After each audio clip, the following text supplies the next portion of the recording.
Colegio Nacional de Educación a Distancia, tutoría para el nivel de 10º a cargo de la profesora de inglés Heidi Jiménez Calderón. Vamos a iniciar esa tutoría relacionada al Present Perfect Continuous. Cuando hablamos del Present Perfect Continuous, nos vamos a referir a una acción que comenzó en el pasado, pero que todavía se continúa realizando o ejecutando.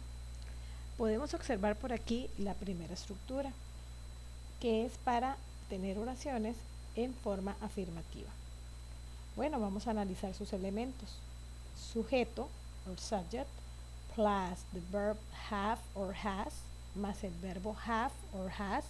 Recuerden que la selección del verbo se hace de acuerdo al sujeto que hayan escogido. Luego tenemos el pasado participio del verbo to be, que siempre va a ser been, y tenemos el verbo principal de la oración, que va a ir siempre acompañado del ing. ¿Okay? Y vamos a observar la primera oración. They have been learning English for 2 years. Ellos han estado aprendiendo inglés por 2 años. Como lo pueden observar, esta oración se refiere a una acción que inició en el pasado pero que continúa ejecutándose. Las oraciones en el Present Perfect Continuous pueden ser expresadas también de forma negativa y también se pueden hacer preguntas. Vamos a ver una estructura en forma negativa. Debe de tener el subject, de igual forma el verbo have or has, de acuerdo al subject escogido, más el not, que debe de ir siempre ubicado en este lugar después del verbo have or has, y el been y el verbo principal con ing. La oración quedaría de la siguiente forma. They have not been learning English for 2 years. Ellos no han estado aprendiendo inglés por 2 años. Entonces, en este caso, lo que observamos es que en la estructura fue muy simple de cambiar la forma negativa solamente agregándole el not, y esa partícula ya hizo que la oración de Present Perfect Continuous positiva pasara a negativa. Luego, para realizar una pregunta, tenemos que posicionar el verbo have or has de primero. Luego el sujeto, luego el been, que este been nunca puede faltar, y por último el verbo plus el ing. Decimos, have they been learning English for 2 years? ¿Han estado ellos aprendiendo inglés por 2 años? Y aquí se cumple la tercera forma o la tercera estructura del Present Perfect Tense. Ahora por aquí vamos a ver estos otros ejemplos. Tenemos en la número 1, you have been telling a lie. Usted ha estado diciendo una mentira. Observemos que aquí tenemos el uso del have porque va de acuerdo al subject. Observemos en la número 2. He has been going to the morning walk. Él ha estado yendo a la caminata de la mañana. En este caso utilizaron el has, la forma del verbo en has, porque la oración está hecha con el he, en tercera persona. Y así, de igual forma, en la tercera y en la cuarta, todas estas llevan el has porque son en tercera persona. Pero observen que los demás elementos se cumplen de la misma forma. Siempre debe estar el been y siempre debe estar el main verb, el verbo principal, pero con el ing. Aquí el verbo principal es go plus ing, watch plus ing, and study plus ing. Aquí al final de esta diapositiva agrego un link por si gustan ingresar a esa página. Es una página que contiene prácticas interactivas del Present Perfect Continuous. Bueno, seguidamente vamos a pasar al tema de los modal verbs. Ok, los modal verbs. Tenemos por aquí esta imagen que nos muestra algunos de los modal verbs con los cuales vamos a trabajar y en ella podemos observarlos de cierta manera agrupados. Vamos a hablar un poquito de lo que son los modal verbs. Dice que los modal verbs son verbos, pero son verbos que pertenecen a los non-action verbs. O sea, estos verbos no tienen significado por sí solos. Son unos verbos que necesitan de un complemento, de alguien más que los ayude para tener significado. Por ejemplo, aquí tenemos el modal verb can. Y en el primer ejemplo dice she can. Ella puede. ¿Ella puede qué? Nos deja la idea inconclusa. Necesita un verbo para que esta idea vaya tomando forma. She can play piano. Ahora sí, aquí observamos el verbo play, que viene a ser el complemento para can y ya darle una idea más completa. Ella puede tocar piano. Además, es muy importante resaltar que cuando trabajamos con los modal verbs no se utiliza el to. También que en oraciones como estas, en third person, en tercera persona, no se le debe agregar la S al verbo. Recuerden que es una regla del simple present. Y además vamos a observar que podemos utilizar los modal verbs para hacer preguntas, como en este caso esta pregunta que está por aquí que dice can I open the door? ¿Puedo yo abrir la puerta? Y observen que esta pregunta está iniciando con el modal verb como inicial, pero no tiene ni el auxiliar do ni does, porque no los necesita. Ella por sí sola puede funcionar como una pregunta con solo tener el modal verb al inicio.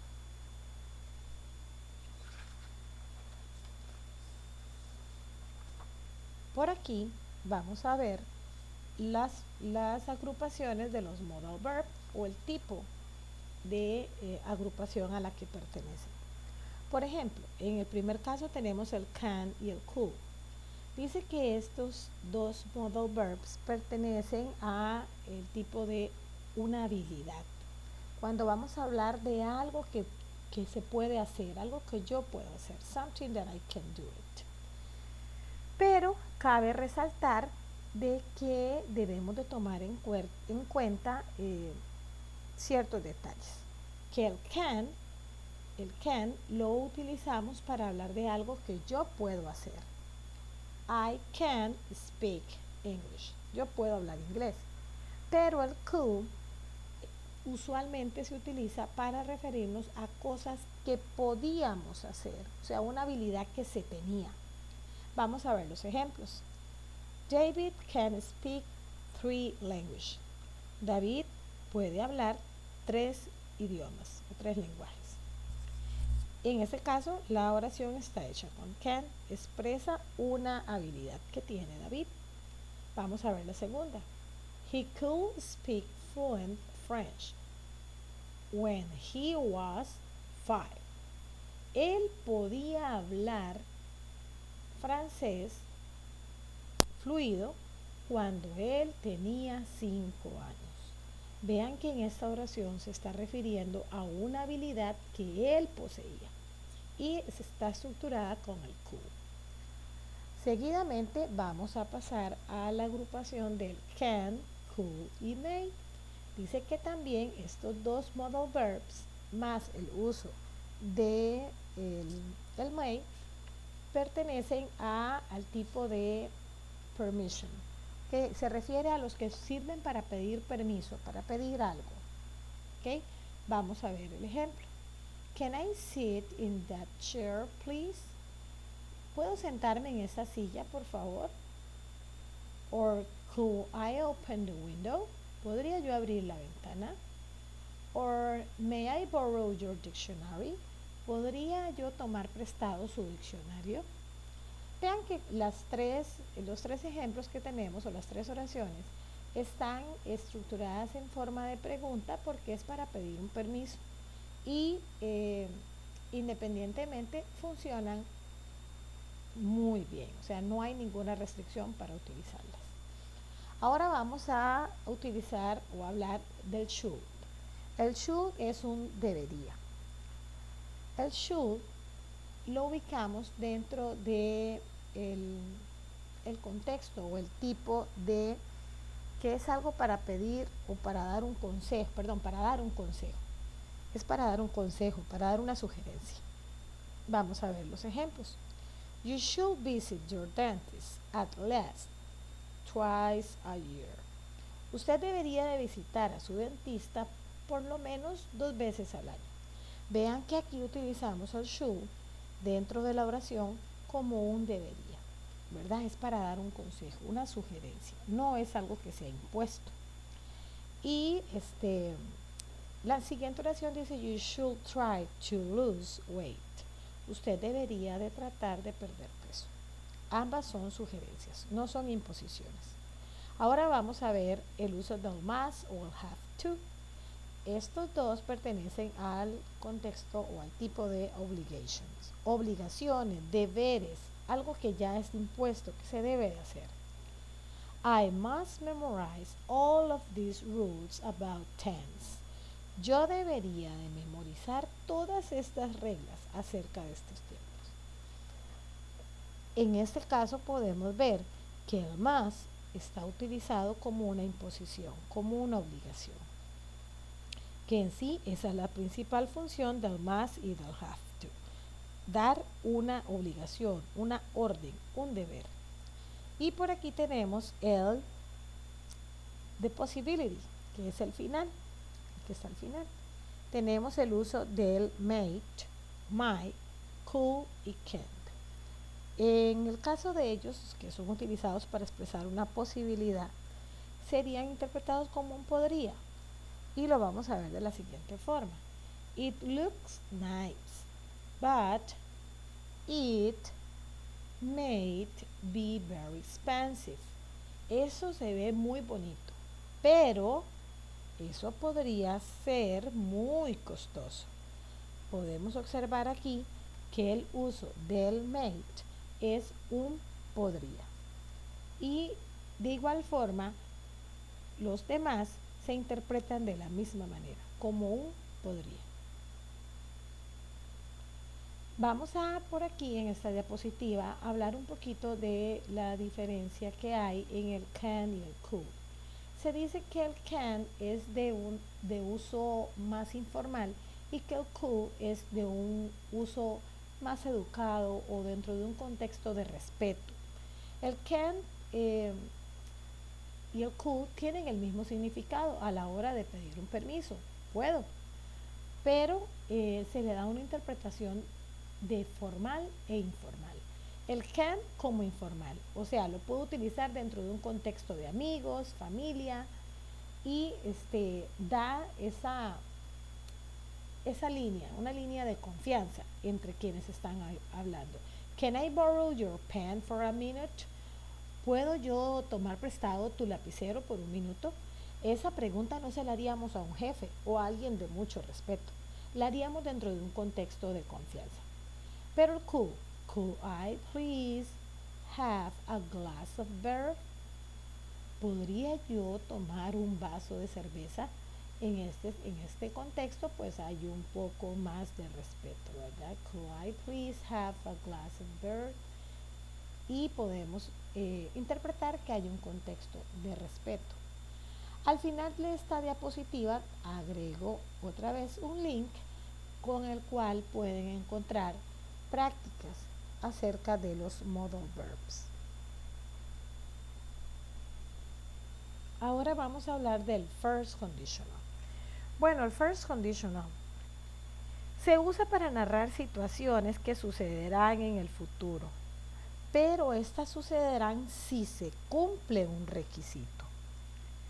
O podríamos decir que se usa para expresar planes en futuro, pero que esos planes en futuro son como una advertencia o una promesa. Vamos a analizar la primera. Dice, if I study, si yo estudio, esa primera oración está en present simple. Si yo estudio, esta sería la condición si yo estudio. Si yo estudio, voy a obtener un resultado. ¿Cuál será ese resultado que yo obtendré? I will pass my exam. Yo pasaré mi examen. Esa oración tiene que estar en el tiempo, en el future simple. O sea, tiene que utilizarse un tiempo futuro. Por eso está aquí estructurada con el will. Nosotros estamos estructurándolas todas ellas con el will, para que lo tomen en cuenta. Vamos a verlo por aquí. También se pueden invertir el orden de el first conditional. Como en este ejemplo, I will pass. Yo pasaré.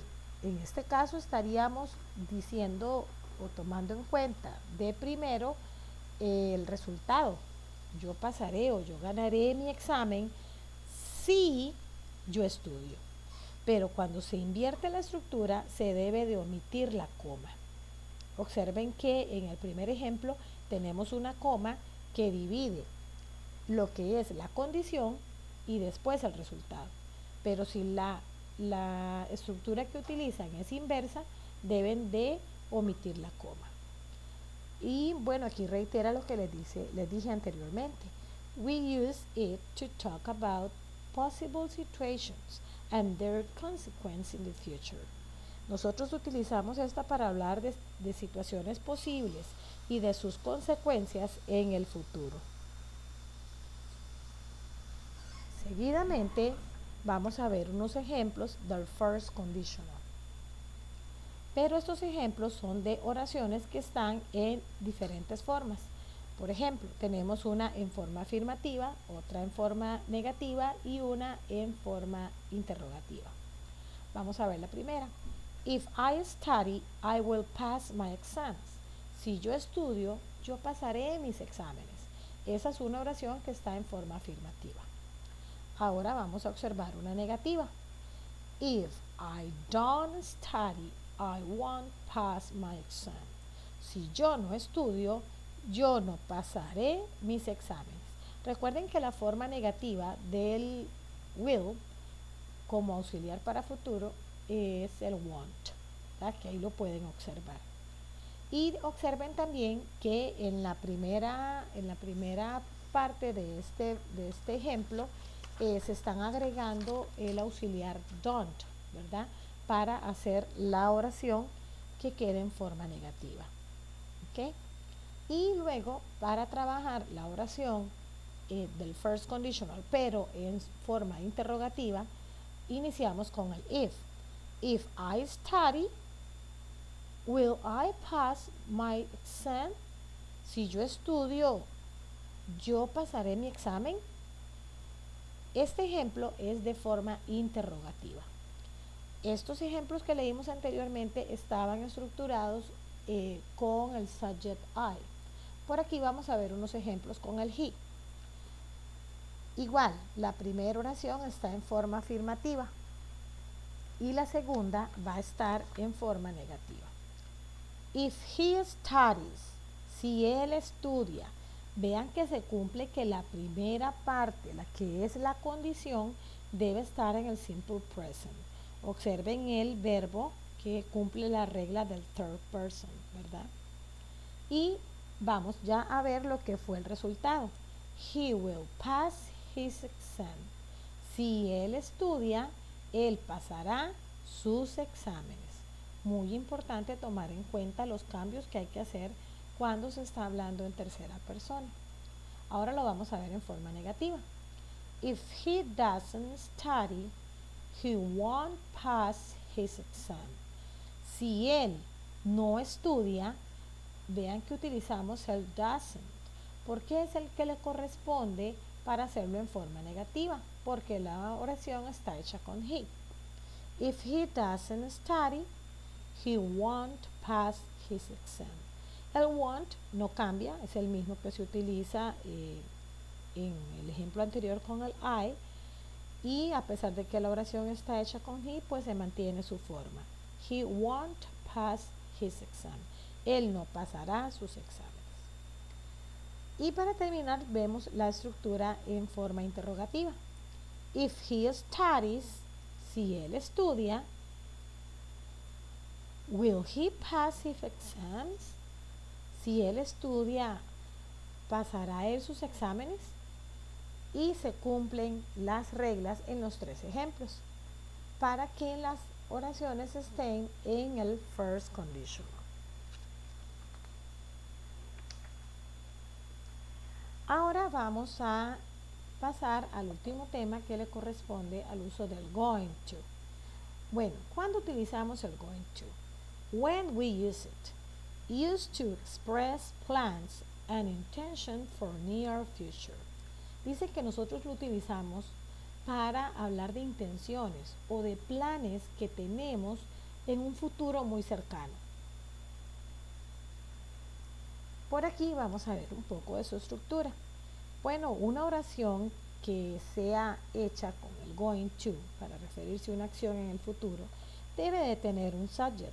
Y aquí tenemos los ejemplos de los subjects, ¿verdad? Que ya conocemos. Pero el siguiente elemento muy importante es el verbo to be. Y en este ejemplo podemos observar y de paso recordar cuáles eran las formas del verbo to be. Recuerden que el verbo to be tiene tres presentaciones que son am, is y are. Y que cada una de ellas es muy estricta con los pronombres con los que debe utilizarse. Am para I, is para he, she y it, y are lo utilizamos para we, you y they. Luego de haber agregado el segundo elemento, que siempre va a ser el verbo to be, en la forma que le corresponda de acuerdo al sujeto que hayamos escogido, vamos a utilizar el going to. El going to nunca va a variar, siempre va a estar en su forma, sin importar el subject que se haya escogido. Y el to, ahí debe estar, en esa posición.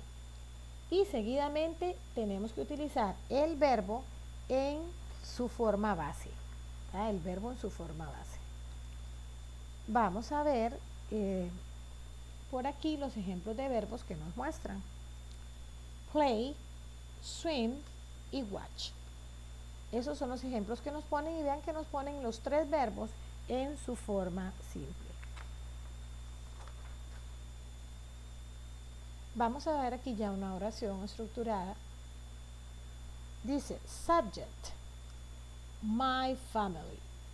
To be, is el que le corresponde. The auxiliary verb, que es el going to, y el principal verb, que es travel. Travel es el verbo principal de esta oración. Y como complemento, to Peru, a Perú. My family is going to travel to Peru. Mi familia estará viajando a Perú o va a viajar a Perú.